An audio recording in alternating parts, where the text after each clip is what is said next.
Hello, so this video is about bike swaps. This is using the VoiceAttack app to try and minimize the amount of time it takes to do a bike swap. We do a bike swap when we've got a change in surface that we know is going to make a significant difference if we're on a different type of bike. So that's what this video is for. The setup that I'm going to give you here is obviously for mine. You'll have to tweak it and use it as you see fit. Intention of the bike swap here is first thing we want to do is actually stop our bike, because if we go to our garage when we are not stopped, when we are pedaling, it locks up, it does nothing, we can't actually get in there and swap it. So we're going to make sure that we stop first. To do that, we use the pairing screen and stop pedaling. When the bike's at a complete stop, we exit pairing, and then we can go into the garage and choose our bikes. I'm on the Venge S-Work, so I'm looking to get to the Canyon Grail. For the purpose of the command, I need to know how many presses of the up button it's going to take to get me from one to the other. So for me, 1, 2, 3, 4, 5, 6, 7, 8, 9, 10, 11, 12, I am there. That's what it's going to take for me to do it. Once we are out, once we've selected that bike, we can start pedaling again. Don't actually have to have exited at that point, so once it's selected, boom, you can go for it. Going to be using the VoiceAttack app for actually making these changes and showing you how to knock that together. Please bear in mind when you're creating your commands, you choose things that are not too long as statements, because it's more likely to get it wrong, but also maybe don't use phrases that are quite common that you might say whilst in a chat on Discord that then causes something to get action, such as you entering the pairing screen. So, starting up the VoiceAttack app, you have a profile, and in there you can do your editing for it. It comes with a set of standard ones. You can delete those. It limits you on the non-premium version to how many that you can have. I've got a bunch of commands already set up. You'll notice that I have look that rather than look back. The reason for that is that it misheard me. It mishears me every time. Rather than correcting it, the voice recognition, I've actually changed the command.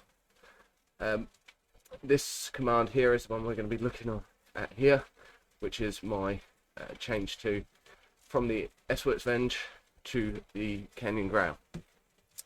So when I say that phrase, gravel bike, it will then action the change that I'm after. First thing it does is press the A key, hold it for 1 second and release.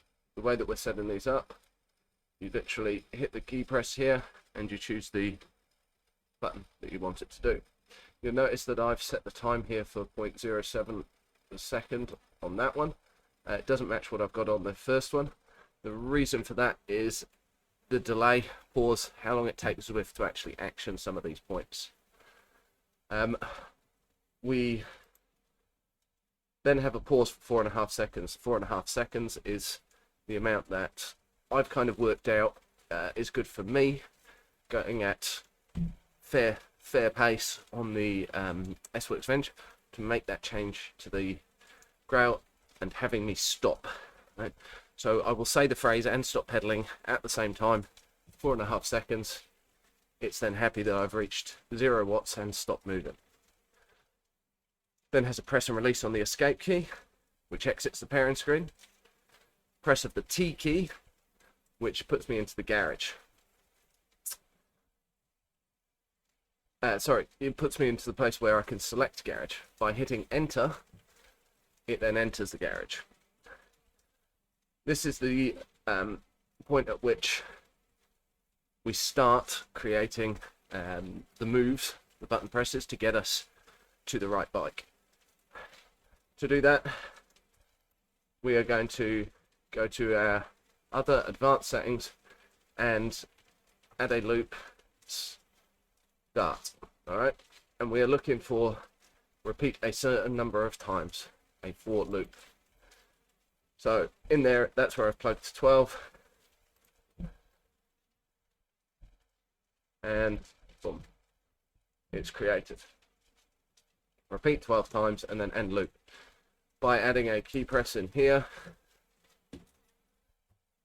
which has space, it will insert that line and it will would press the space bar 12 times. Quite useful if you're after a task being repeated like that, which we are, such as pressing the up button. Once it's found the right bike, it's going to press enter. It is then going to press escape, wait, press escape, wait, press escape, wait, press escape again. As I said, this is set up so that the pauses, button presses, etc. hold you there, and you can start pedaling before it's gotten all the way out. So you can actually get some gains off of that. A couple of things. Make sure that you have clicked send command to this target. It will give you what apps are running as a drop-down list. So choose Zwift. What that means is if you are looking, last place you clicked was Chrome or another application, and you say that phrase, it will still activate in Zwift. Really, really useful. There was an option to create a separate loop for your button presses, etc., and have it run multiple times, but I've opted for, as I said, that start loop and end loop up here to make that work.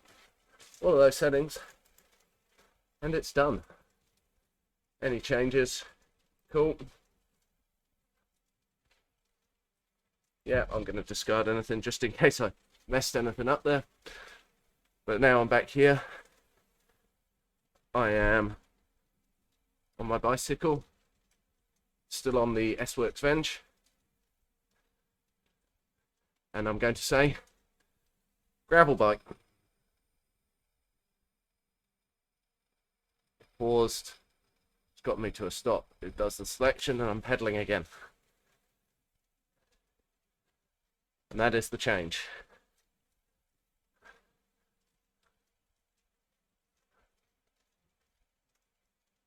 Hopefully you've recognized if any of the words that you've said are not correct. You'll see unrecognized boxes next to those. The one that it did pick up was the one for that change. Okay, so hope that's useful. People can use it as they see fit. If you've got any questions, please, if you know me, hit me up.